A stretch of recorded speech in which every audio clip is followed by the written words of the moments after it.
Listening Fill in the Blanks. Let's start. During the Industrial Revolution of the mid-18th century, the function of warehouses evolved and became more specialized. The mass production of goods launched by the Industrial Revolution of the 18th and 19th centuries fueled the development of larger and more specialized warehouses, usually located close to transport hubs on canals, at railways and portside. Specialization of tasks is characteristic of the factory system, which developed in British textile mills and potteries in the mid-late 1700s. Factory processes sped up work and desk-skilled labor, bringing new profits to capital investment.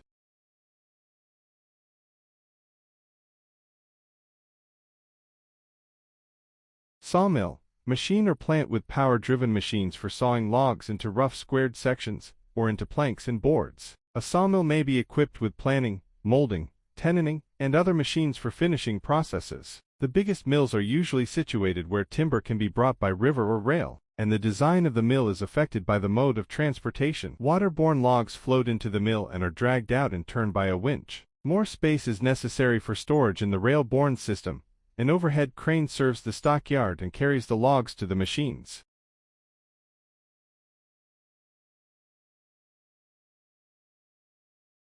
Cutting is performed on various large machines, a preliminary operation often being that of cross-cutting to convenient lengths. Reciprocating saws, band saws, or circular saws cut the log into various thicknesses. As it moves past the saw on a feeder table, the log frame is a machine with a set of vertically reciprocating blades, suitably spaced. It divides a log into boards at one pass of the table. The number of blades employed may be as few as for cutting thick pieces, or as many as 50 for thin boards.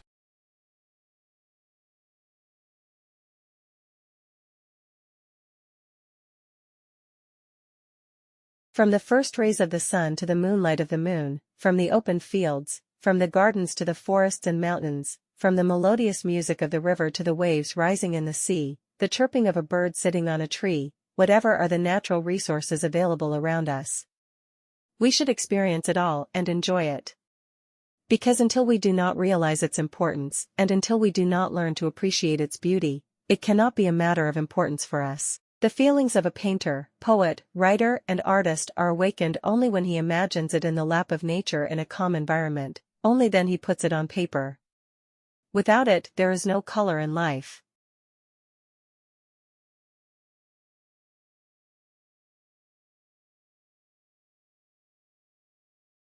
If this remains so, then merely making efforts by showing off will not have any effect on nature. The way we treat nature, the same way it will treat us. We should be prepared for all these consequences of unseasonal rains, floods, droughts, weather changes, landslides, drying up forests, barren land. If this continues, then day by day this nature will gradually disappear, so we should try that we can take advantage of it without disturbing the balance of nature. Otherwise, it is useless to hope for a clean and healthy life without keeping it clean and healthy.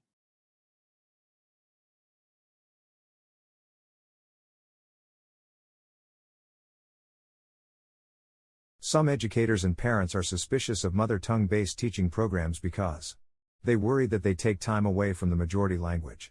For example, in a bilingual program where 50% of the time is spent teaching through children's home language and 50% through the majority language, surely children won't progress as far in the letter? One of the most strongly established findings of educational research, however, is that well implemented bilingual programs can promote literacy and subject matter knowledge in a minority language, without any negative effects on children's development in the majority language. Within Europe, the Foyer program in Belgium, which develops children's speaking and literacy abilities in 3 languages, their mother tongue, Dutch and French, most clearly illustrates the benefits of bilingual and trilingual education. See Cummins, 2000.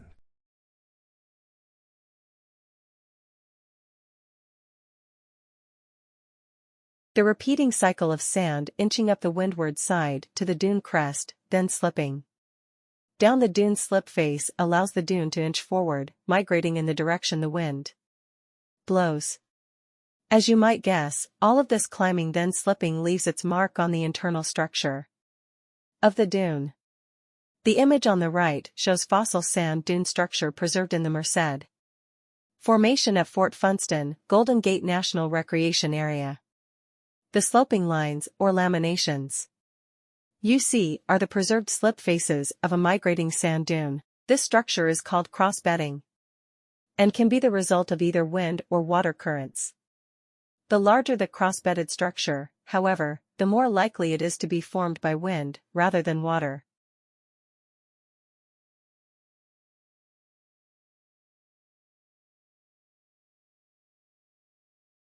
This is primarily achieved today through cavity wall insulation. Insulating bricks are built in two separate leaves, as they are cailled in the trade. The gap between the inner and outer leaves of brickwork depends on the type of insulation used, but there should be enough space for a gap of 20 mm between the insulating material in the cavity and the two leaves on either side. The air in these gaps is an efficient insulator by itself. Cavity walls have replaced solid walls because they are more resistant to rain penetration. Because two leaves are necessary, a strong brick manufacturing industry is essential, so that enough good quality insulating bricks are plentifully available.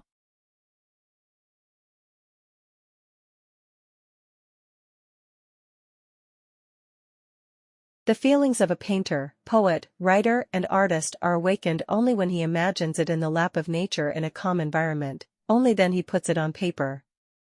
Without it, there is no color in life. When a person gets bored while living a mechanical life, he wants to go in the lap of nature and take a breath of peace. In today's era, man is getting more attracted towards natural things, and even while buying things, he gives importance to natural things or things made from natural elements.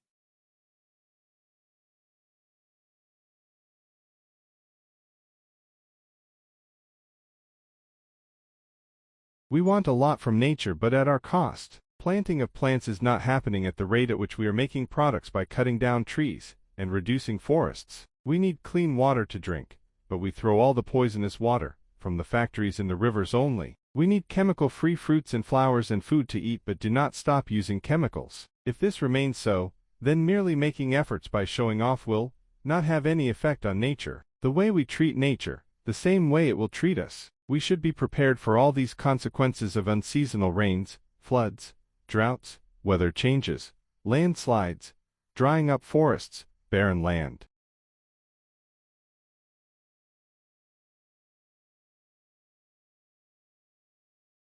Like, share, subscribe the channel, and press the bell icon for further updates.